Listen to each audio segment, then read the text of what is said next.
Pagdating namin sa isla, ay kaagad kaming sinalubong ng mag-asawang si Tammy at Euler. Nagtagal pa ang tingin sa akin ng lalaki, bago nag-iwas ng tingin at ngumisi. Pinanangkitan ko ito ng mga mata. Tammy, sabihin mo sa asawa mo na huwag sabihin kay Montesserio na nandito ako. Baka mamaya ay makita ko na lang yun bigla rito sa paligid. Bahagyang nilingon ni Tammy ang kanyang asawa at siniko ang sikmura. Napaubo naman ito ngunit hindi nagreklamo. Narinig mo yun, Euler? Huwag kang gumawa ng kahit na ano, dahil hihiwalayan talaga kita. Bamantong hininga lang ang lalaki at tumango. Of course baby. Don't want to put our marriage at risk.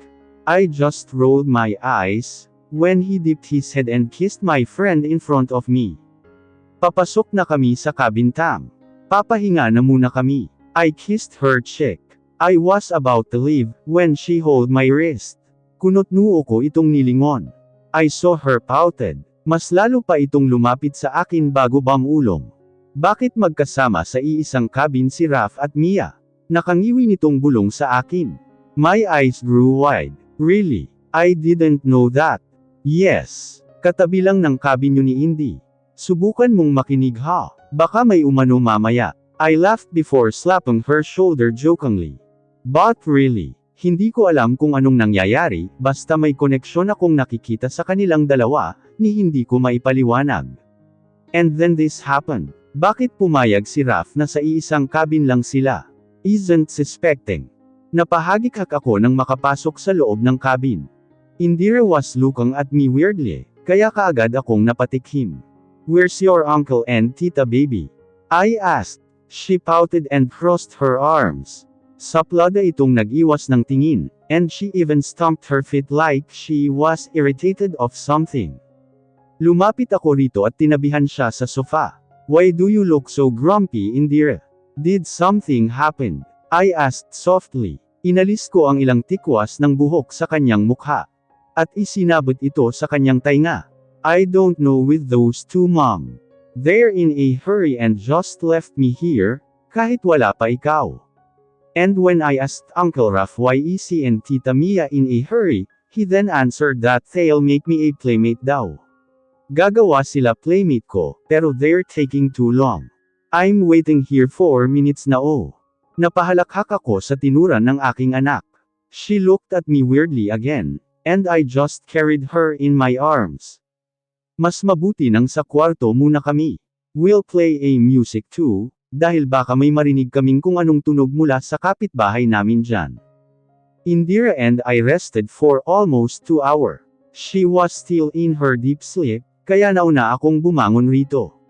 Alas 4 pa lamang ng hapon, and I'm planning to witness the beautiful sunset today. Tiningnan ko ulit ang anak ko na nakanganga habang natutulog at yakap-yakap ang una na kanina ay ginamit ko. I sighed. I fixed my dress before walking out of the cabin with my phone, and a jacket in my hand. Kinatok ko ang kapitbahay ko, and I was thankful that Mia opened it immediately. Mukhang kagigising lang din ito, and she's wearing Raph's shirt for sure. I hide my smirk. Mia, punta lang sana ako sa tabing dagat. Isasama ko sana si Indy, kaya lang tulog na tulog eh. Pwede mo bang tingnan-tingnan muna Mia? Tapos naman na kayo ni Raph diba? I asked her.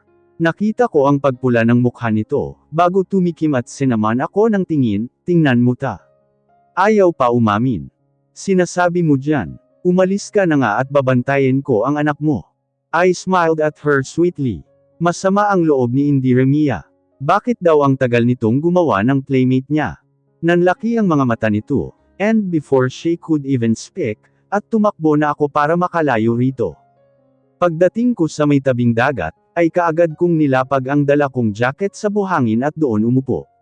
Marami pa ring taong naliligo. Parang hindi nila matiis na huwag magtampisaw sa dagat. And I can't blame the tourist who goes here frequently, na parang ito na ang ikalawa nilang tahanan. The place is really beautiful, calm and serene. Mas lalo pang gumandang tingnan ang dagat, nang makita ko doon ang refleksyon ng papalubog na araw. I sighed in satisfaction. Naramdaman kong may umupo sa tabi ko. Hindi ko na sana papansinin ng malanghap ko ang pamilyar nitong amoy. My breathing hitched as I turned my head to the person. He was smiling sadly at me. And I badly wanted to erase the sadness that he's showing right now. Naalala kong bigla ang sinabi ni Raf sa akin. That, we should try to listen to each other, because that's where we are lacking at. Communication and trust. But he's wrong. It's not just about communication and trust. It's about the way we love. I love him, and he does too, but that wasn't enough for him to listen to me. It's not just that. It's also about how much we know each other, and in our case, we don't know that much. We know nothing but the basics. You ran away. He drawled out sadly. And you followed me. I spit out bitterly. How ironic, right? Bakit ngayon pa niya ako naisip ang habulin? Ngayon na nabahira na ang tiwala ko sa kanya. I love him, yes, pero isa yun sa nabahira noong itaboy niya ako at hindi pinagkatiwalaan. Do you wanna hear a story? A sad one. A tragic one. I'll make this shorter. Medyo masakit kasi. I said, maybe it's time. It's time for me to tell him what really happened. There's this girl, so in love and in a relationship with the man he trusted the most. She's beyond happy with him. They're happy together, not until she got pregnant. And then in a blink of an eye, Viola. She lost the baby in her womb. Believed to be removed by the girl. The man blamed her, told her things, called her names that she didn't expect for him to spit out, and insulted her to the extent. She chased him hoping for his forgiveness. But you know what he did? I choked out in my words. Ramdam ko ang pagtulo ng masaganang luha sa aking mga mata.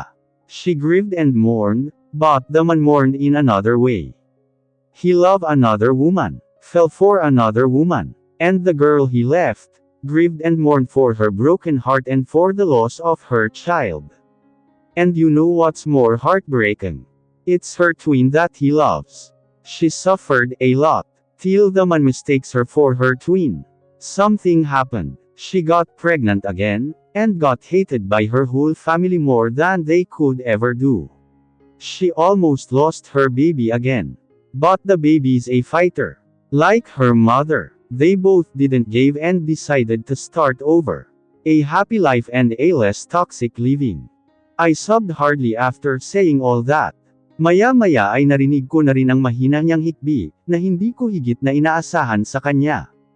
Nakakaiyak no? I asked him while wiping my tears. Do you want to know who's that woman, Conrad? I asked sadly while looking at him. His face was red and his eyes were sad too. It mirrored the emotions that I am feeling right now. Who? He whispered, still looking at me. I let out a smile before turning my gaze away. I stared at the beautiful sunset in front of me. The woman is me. I was sobbing real hard, habang nanatiling nakatitig sa papalubog na araw. Tinititigan ko kung paano dahan-daang lumisan ang liwanag. Just like what happened to me years ago, when he turned his back at me. Doon tuluyang nagdilim ang mundo ko. But then, my sweet Indira came. She became the light to my world. My sunshine. Siya ang anghel na naging dahilan para makabangon akong muli. I'm so sorry, baby. I stiffened when I felt him carefully settled on my back. He hugged me so tight, at ibinaon pa nito ang kanyang mukha sa aking batok. Mas lalo akong natuod sa gulat, nang maramdamang nabasa ang batok ko, kung saan nakabaon ang mukha niya. Maya-maya pa. Sumisinghot na ito at humihikbi. He's crying. Nagkamali ako. I choose to hurt you just to save you, baby. Humihikbi niyang ani, habang ako naman ay napakunot ang noo. My forehead creased. I wiped my tears, at sinubukan humarap dito, but he held me tight. Hindi ko na rin kayang ganito tayo. I'm sorry. It was my fault. What are you talking about, Conrad? Hindi ko maintindihan, saad ko. Sinubukan kong kalasin ang braso niyang mahigpit na nakayakap sa akin pero umiling ito. I softly gasped, when he lifted me at pinaupo ako sa kanyang kandungan. I became a coward, kaya ka nasaktan. Kaya ka nasasaktan. Conrad, let me face you. No, baby, listen to me first, my love. I am going to explain to you. I'll explain my side, baby. Hinalikan nito ang leeg ko, bago bumulong sa aking tainga. I love you, Brina. It was always you. Kumabog ang dibdib ko. Hindi ko alam kung bakit ako kinakabahan. Kinakabahan ako sa bagay na hindi ko pa naman alam. Am I ready? Am I? What is he going to say? I don't have any idea. Pagkatapos niyang sabihin lahat sa akin, ay gulat na gulat ako. Not only that, I feel disappointed, mad, and frustrated. How can she do that to me? I trusted her. Napahikbi ako at wala sa sariling humarap kay Conrad, at niyakap siya. Kaagad naman ako nitong niyakap pabalik. He caressed my back gently as I buried my face on his chest. I trusted her, Conrad. Humihikbi kong turan, habang mahigpit na nakayakap sa kanya. He rocked me a bit to comfort me. Gumaan ng kaunti ang pakiramdam ko, pero hindi pa rin mawala sa isip ko ang sinabi niya. Pareho lang kaming biktima, pero sa kabila ng nalaman ko, hindi ko pa rin makuha ang sariling magtiwala sa kanya ng buo. Maybe it has something to do with what he did. Hindi naging madali sa akin ang lahat. Buong akala ko ay limot na niya ako, at talagang galit siya sa akin. I suffered and he did too silently. Napatulala ako at saglit na napaisip, I gasped before stood up. Conrad, si Indira. Indira is. Oh God. Iyon na lang ang nasabi ko, at tumakbo papunta sa cabin hotel.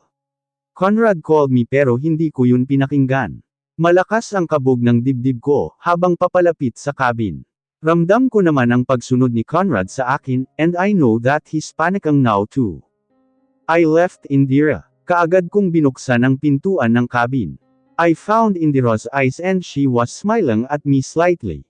And I found out that something's wrong. Baby, bakit mo kinain ang chocolate ni mommy? Paiyak ko ng saad bago pumasok, at nilapitan ito na prenteng nakaupo kanina sa sofa, pero ngayon ay nakatayo na habang nakanguso. Ang bibig nito ay punong-puno ng chocolate, at hindi na nakapagsalita halos. At nag-iwan pa ng ebidensya. Kalat na kalat ang chocolate nito sa bibig. This is what I'm scared of. I left her with my chocolate, and I know what she's gonna do exactly. Baby, humahanggos na dumating si Conrad. Kaagad itong pumasok sa cabin. Palaipat-lipat ng tingin nito sa aming dalawa, at nang makita ang mukha ko'y mabilis itong nakalapit sa akin. Naiiyak akong yamakap kay Conrad. Hindi it all my chocolates, Conrad. I bought that. Tapos hindi ko na maalala kung saan ko nabili, but it was yummy. Naubos niya, naubos ng anak mo, ani ko pa. He stiffened at what I said. Mukhang hindi nito inaasahan ang sinabi ko sa dulo. There's nothing to hide anymore. He still deserves to know about Indy. At hindi ko na talaga may tatago pa yun. Nasa harap na nila ang isa't isa eh. Brina, he trailed off, still shocked of what he heard. Humiwalay ako mula sa pagkakayakap rito at sinimanggutan siya. Napangiwi ako sa sarili. One moment, I was crying, and then ngayon naman, lumalabas ang pagkamoldito ko. I feel like, lumalabas na naman tuloy ang pagkabrat ko. Indira, meet your daddy. He's Conrad Monteserio. Inirapan ko ang lalaki na bahagya pang napaawang ang bibig dahil sa sinabi ko. What? Totoo naman. Tumungutango ang anak ko bago nag-cross arms. Her mouth is still dirty with the chocolates. I sighed. Sama-sama na naman ang loob ko. I can share everything to my daughter, pero sana naman ay hindi niya kinain ang tsokolate ko. I pouted a bit and crossed my arms too. Nagpalipat-lipat ang tingin sa amin ni Conrad, at maya-maya pa ay napangiti ito at napailing. Amusement and adoration is clearly visible in his eyes, as he looked at the both of us.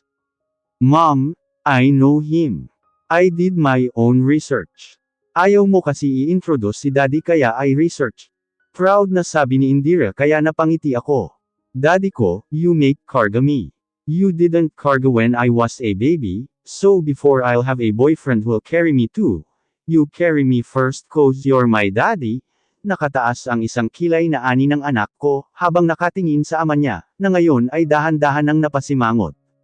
Oh, bakit? Kinarga niya ang anak ko, at marahang hinaplos ang buhok nito, bago hinalikan ng noo. His face filled with longing and sadness. You're my baby princess. No boyfriend till you're 40. I laughed and my daughter made a disgusted face. How can I taste the talong na if I'm 40? I think, this would be one of the coolest yet epic revealing of tinago na anak for me. Conrad has reasons naman pala, ano kaya yun? We celebrated Indira's birthday in the island, indeed. We spent our days there happily. Happy, yes. I can say that I'm finally happy now. Well, I'm happy with those years with Indira.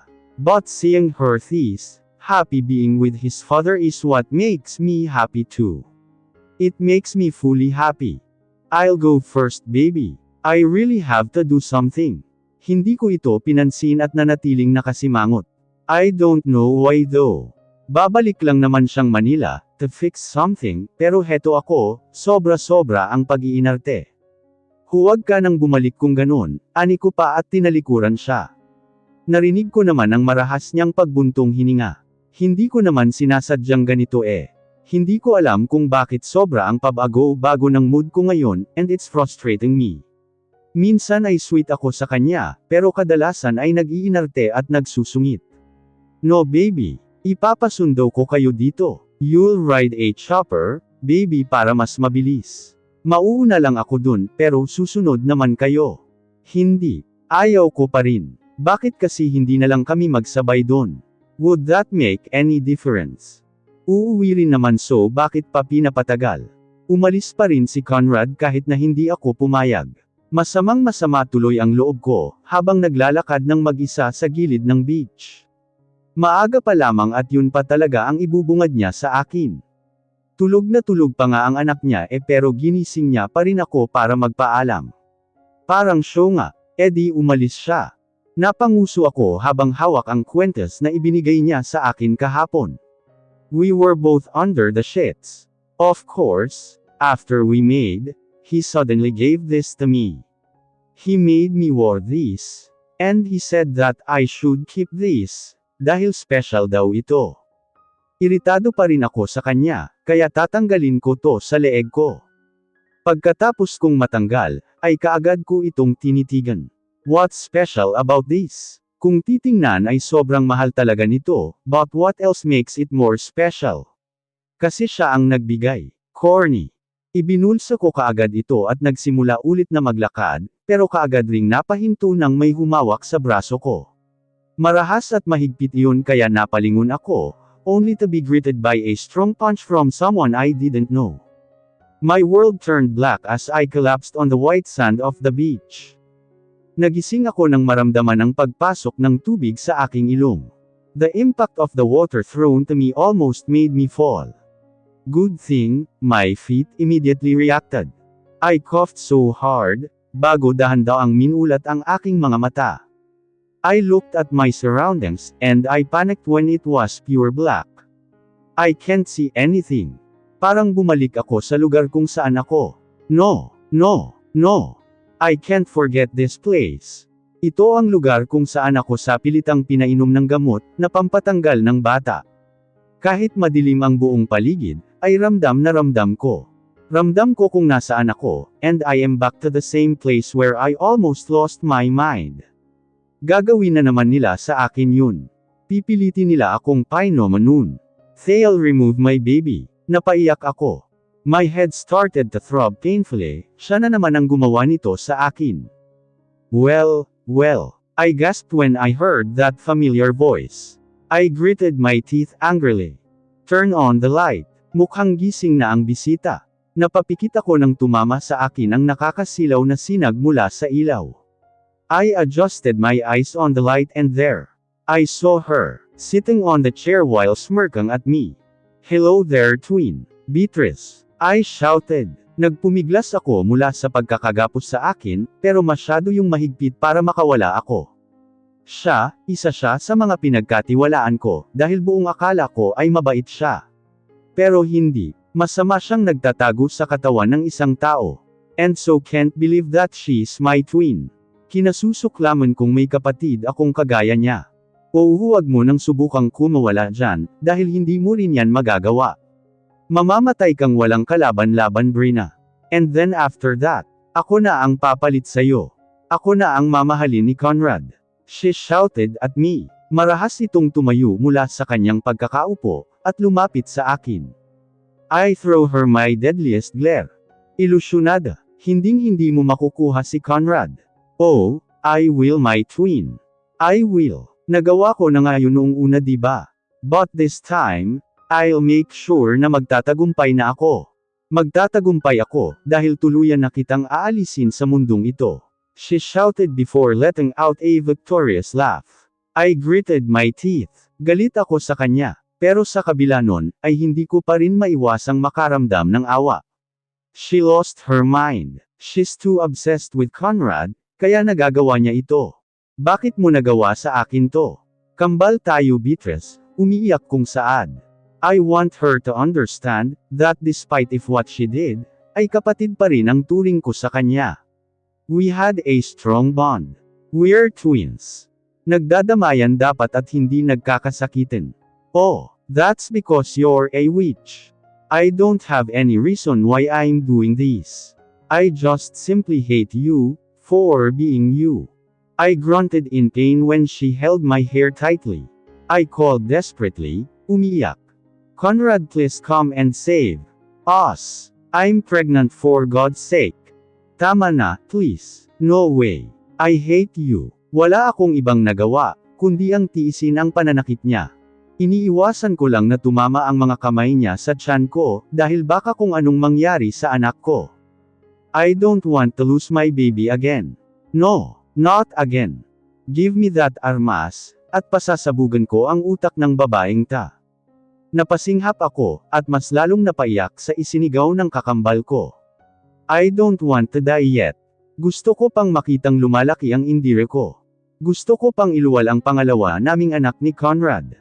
Pero wala na akong magagawa pa, kung hanggang dito na lang talaga ako, wala na akong magagawa kung hindi papayagan ng Diyos na makapiling ko pa ang pamilya ko. Isang nakabibinging putok ng armas, ang umalangaw-ngaw sa aking tainga. Kasabay nun ay ang pagkatambo ko sa sahig. Mommy's stomach hurts and my heart as well.